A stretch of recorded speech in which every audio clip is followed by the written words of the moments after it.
Selamat pagi sahabat-sahabat Kristus.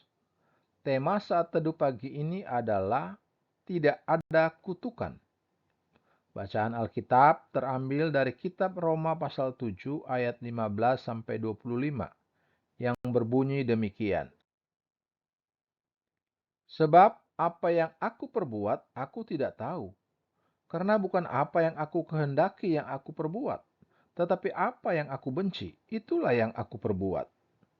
Jadi, jika aku perbuat apa yang tidak aku kehendaki, aku menyetujui bahwa hukum Taurat itu baik. Kalau demikian, bukan aku lagi yang memperbuatnya, tetapi dosa yang ada di dalam aku. Sebab aku tahu bahwa di dalam aku, yaitu di dalam aku sebagai manusia, tidak ada sesuatu yang baik. Sebab kehendak memang ada di dalam aku, tetapi bukan hal berbuat apa yang baik.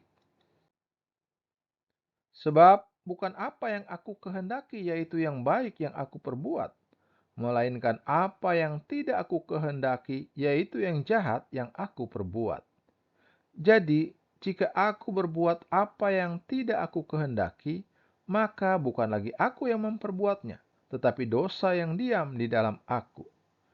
Demikianlah aku dapat dihukum ini. Jika aku menghendaki berbuat apa yang baik, yang jahat itu ada padaku. Sebab di dalam batinku, aku suka akan hukum Allah. Tetapi di dalam anggota-anggota tubuhku, aku melihat hukum lain yang berjuang melawan hukum akal budiku dan membuat aku menjadi tawanan hukum dosa yang ada di dalam anggota-anggota tubuhku. Aku manusia celaka.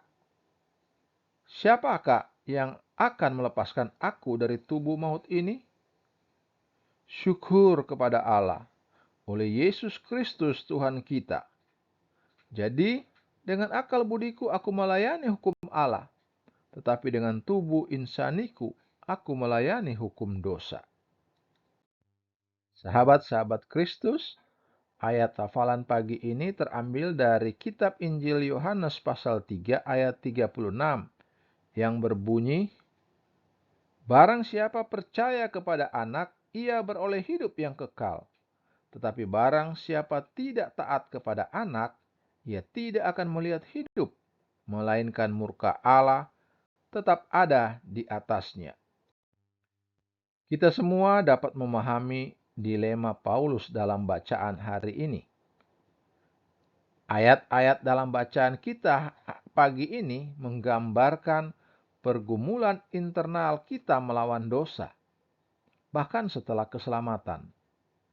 Ketika kita menyerah pada godaan, kita seringkali dilanda perasaan terkutuk dan mungkin bertanya-tanya apakah Tuhan telah meninggalkan kita. Itulah sebabnya Roma 8 ayat 1 merupakan sebuah kalimat yang sangat menghibur.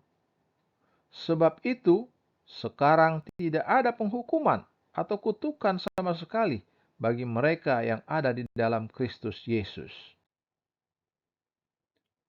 Ketika juru selamat disalib mewakili kita, dia mengangkat kesalahan dan hukum dosa dari pundak kita dan menjadikan kita orang benar. Dosa-dosa kita dihapuskan dan kita dipilih serta dikasihi oleh Tuhan. Penghukuman atau kutukan ditujukan bagi mereka yang menolak Tuhan, bukan bagi mereka yang telah didamaikan dengan Allah melalui juru selamat. Yohanes 3 ayat 36. Kalau kamu mengalami perasaan kutukan, itu bukan dari Tuhan, tapi dari iblis yang menuduh kita. Untuk menyelaraskan kembali pemikiran kita dengan pemikiran Bapa, kita perlu mengisi pikiran kita dengan kebenaran Alkitab dan mengingat bahwa Dia tidak pernah mengutuk mereka yang menjadi miliknya. Setan membisikkan kebohongan, namun firman Tuhan selalu mengatakan kebenaran. Jadi, andalkanlah hal itu dan syukurlah kepada Tuhan karena telah mengasihi dan menyelamatkan kita. Sahabat-sahabat Kristus, ingatlah, kita tidak perlu merasakan kutukan atas pelanggaran, karena dosa kita dihapuskan ketika kita minta pengampunannya dan hidup dalam pertobatan. Terpujilah Kristus. Haleluya. Tuhan memberkati dan menyertai kita semua. Amin.